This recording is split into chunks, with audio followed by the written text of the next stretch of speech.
Dolphins fans, how are we all doing today? It is Ben Morgan of the Fins Up Network, continuing to get everyone set for Miami Dolphins training camp. That is what's coming up next. Our veterans are set to report on July 23rd, so we are inching there, Dolphins fans.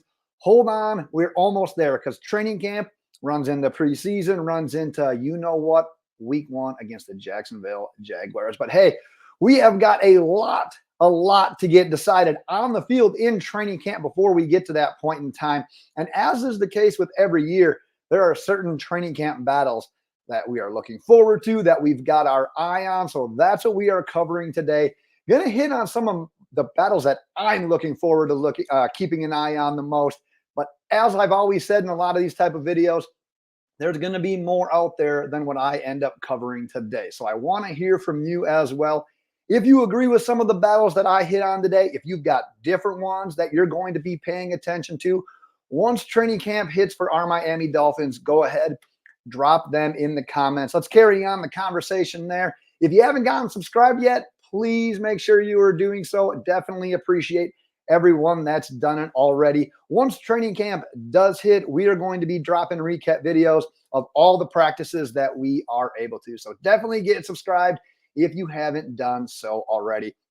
But let's kick things off right away with probably one of the sexier positions in the NFL, definitely one of the sexier positions with the Miami Dolphins, and that's that training camp battle for wide receiver 4 and beyond. Because after we signed Odell Beckham Jr., the idea there is that's that third pass-catching wide receiver option. We've got Tyreek, we've got Waddle. If OBJ can indeed be that wide receiver 3, what's that wide receiver room? How's that going to shape out with wide receiver 4, 5, 6? Do we keep 7? Because it is, we've talked about this a lot recently on the Fins Up Network. And I've used the phrase NFL roster worthy bodies at wide receiver that we've got on this team. Braxton Berrios, River Craycraft, Eric Ezukanma, the 2 Washingtons being Malik and Tahj. Then to probably a lesser extent, rounding out the guys we've got on the roster, Braylon Sanders, Anthony Schwartz, Jaquan Burton. And we've talked about this as well. It's if everyone's able to stay healthy in this battle, do we have an opportunity to potentially trade one of these guys? If we don't trade someone, is one of these guys maybe more suited for the practice squad where maybe they don't get poached? If we can't do all of that stuff, who do we have to release? And I've talked about it.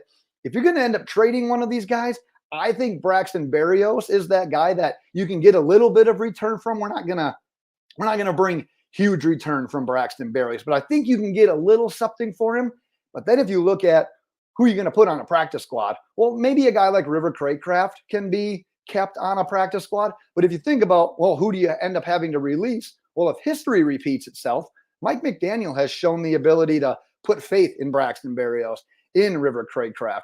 I think the Washingtons, especially Malik, are probably safe for a roster spot. We'll see what happens with Tahj, whether he makes it, whether he gets put on the practice squad. So if you end up releasing someone, do you really release a guy like Eric Ezukanma, who's never really been able to make his footprint do anything in the regular season for either not being able to be mentally prepared to play each position that Mike McDaniel may think he would have to play on the field, or it's been a health thing for a guy like Eric Ezukanma. Regardless, we have got a lot of training camp practices where all of that gets to get sorted out. So that wide receiver position, like I said, Odell Beckham Jr., Jaylen Waddle, Tyreek Hill, we are loaded at the top. And I actually like those next set of guys, but man, it's a lot of guys, like I said, that are NFL roster worthy. Who's going to make the cut? Well, a lot of that is going to get sorted out here within the next month.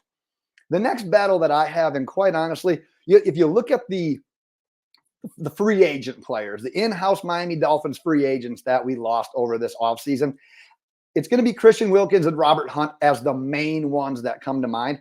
For my money, Robert Hunt is the biggest guy that we were unable to sign earlier this offseason in free agency. And that ends up being into this battle as there's an open spot at right guard. And right now, if you look at the people that we've got competing for this spot, there's no one that's really, yep, that's the day one starter. We're going to go with him, or this guy is probably the best suited for the position. Maybe we've got a couple of guys there, and those 2 guys would be Liam Eichenberg, Jack Driscoll. Sorry, easy for me to say. But then you've got a couple of longer shots that might find their way into this competition as well. If Eichenberg, if Driscoll can't end up getting it done in these practices as well. You got Robert Jones, you got Lester Cotton, Matthew Jones, and Andrew Meyer. But like I said, none of those guys are people that you say, yep, that is a starting caliber right guard in the NFL.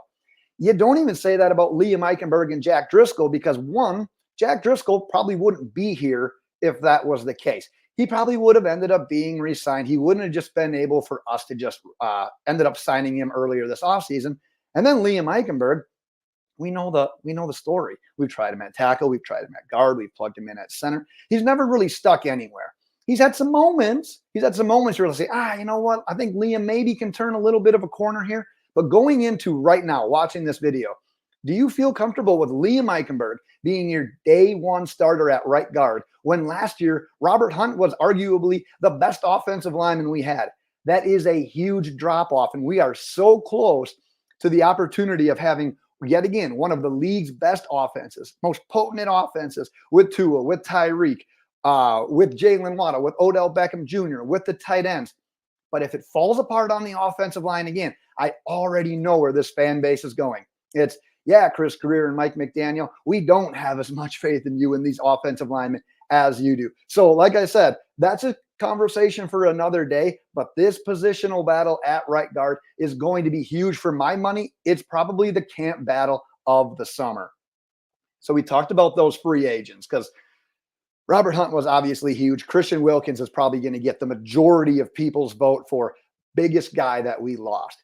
So if you're looking at that interior defensive line, it feels most likely that your primary guys are going to be Zach Sieler and Calais Campbell. I would bring up the idea that if you have Calais Campbell, he's 38.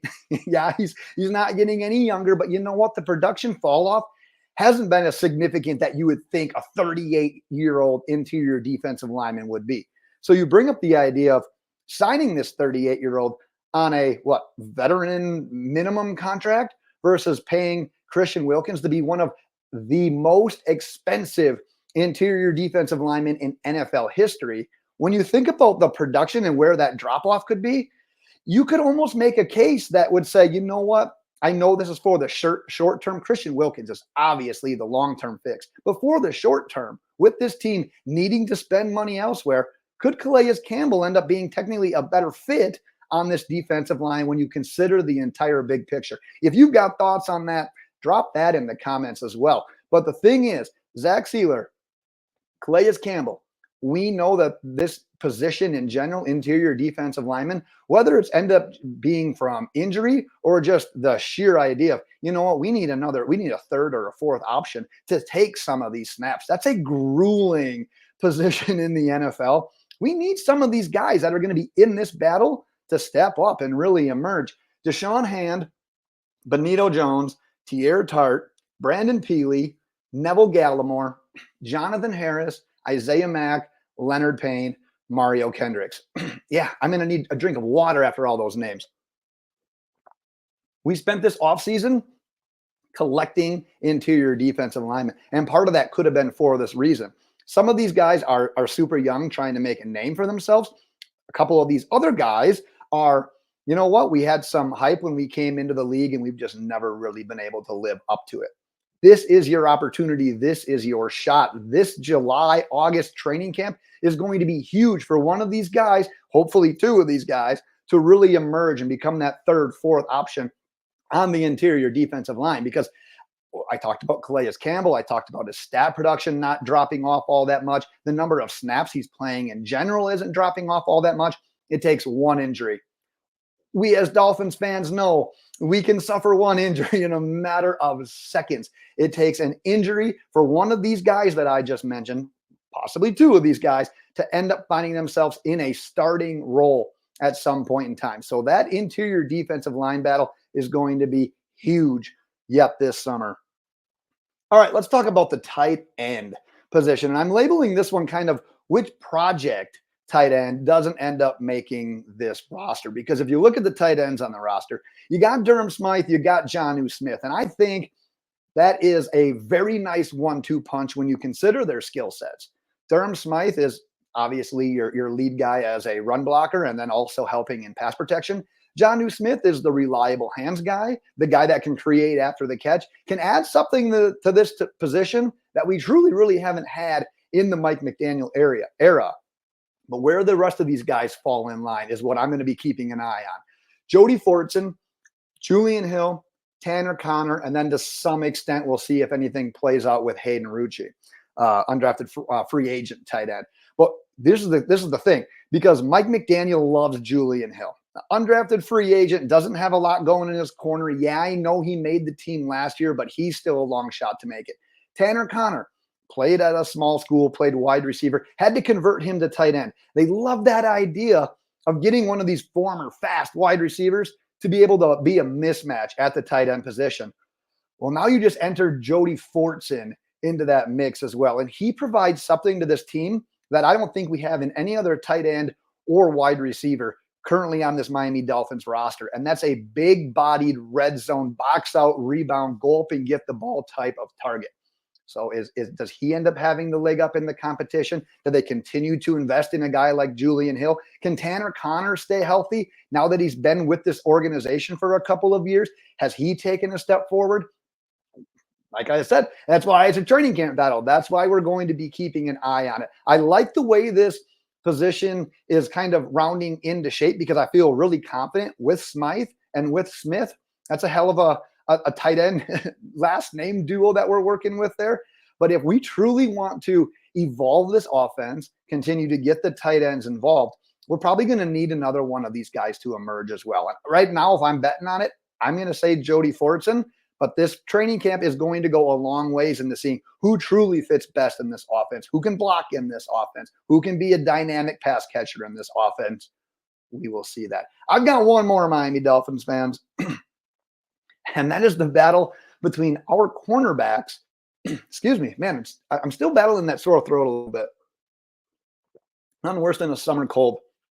But it's that battle between the cornerbacks not named Jalen Ramsey and Kendall Fuller. And the options on our roster right now, Cam Smith, Kader Kohu, Ethan Bonner, Nick Needham, Siren Neal, Elijah Campbell, Storm Duck, Jason Matre, Isaiah Johnson. Now, a couple of these guys are in some unique positions. So if you think about Kader Kohu, you want him in the slot.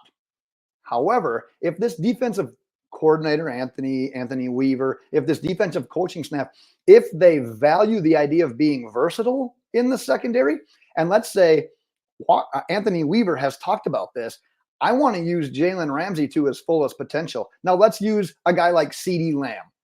Let's say we're playing the Cowboys. CeeDee Lamb takes a lot of his snaps from the slot.